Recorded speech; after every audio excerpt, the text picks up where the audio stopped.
कारंजा शहर police station हद्दीत येणाऱ्या कारंजा दारव्हा मार्गावरील रेल्वे फाटकाजवळ भरधाव कारची ऑटोला जोरदार धडक बसल्याने झालेल्या भीषण अपघातात 4 जण गंभीर जखमी झाल्याची घटना गुरुवारी 13 मार्चला दुपारी 11:30 वाजताच्या सुमारास घडली।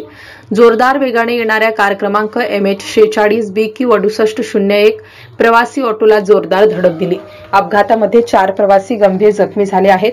या अपघातातील जखमींमध्ये मंगला राहुल बोरसे बारसे राहणार कारंजा यांच्यासह उंबरडा बाजार येथील रहिवासी आशिष रामसिंह, अरुणा अरुण कांबळे व मंजुळाबाई ठाकरे यांचा समावेश असून जखमींना तात्काळ उपचारासाठी नजीकच्या रुग्णालयात दाखल करण्यात आले आहे।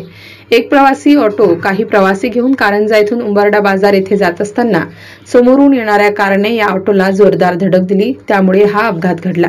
अपघातानंतर जखमींना उपचारासाठी कारंजा उपजिल्हा रुग्णालयात दाखल केले। तिथे 4ही जखमींवर प्राथमिक उपचार करण्यात आले, परंतु अरुणा अरुण काडबांडे या महिलेची प्रकृती गंभीर असल्याने त्यांनी पुढील उपचारासाठी त्यांना अमरावती येथे पाठवण्यात आल्याची माहिती रुग्णालय प्रशासनाकडून देण्यात आली आहे। MCN news मराठीकरिता Umesh काडबांडे, Karanja Lad.